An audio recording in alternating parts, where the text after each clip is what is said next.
I'm Dr. Johnny Coates. I'm not a politician, but I'm going to tell you something that you need to know before you vote in June. The NHS is not safe in the hands of the Conservatives. And let me tell you why. Let me tell you what I'm seeing right now, every day. The emergency ambulance that I called to take you to hospital takes 6 hours to arrive, when it should take 1. When you or a relative come to see me with depression or suicidal thoughts, you'll wait 6 months to get the support that you need. Even worse, if your child has a mental health crisis and needs to go to hospital, they'll have to travel hundreds of miles to find a bed. If your older relatives have a stroke or develop dementia and can no longer care for themselves, the care just isn't there. Families are having to step in where support services used to do the job.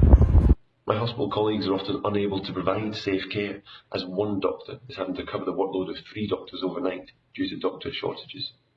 I'm being told I'm not allowed to prescribe certain drugs or refer to certain specialists. We spend less on healthcare than other countries. This is a political choice that has been made by the Conservative Party. We don't need to make these cuts. We can't afford to make these cuts. Now, people say that all the political parties are as bad as each other. This is simply not the case.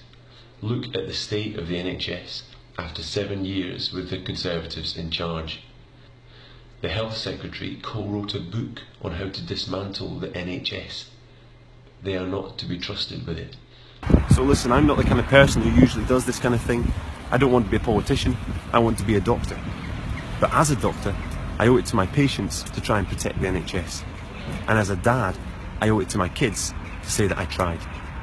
So please, register to vote, and use that vote to protect your NHS.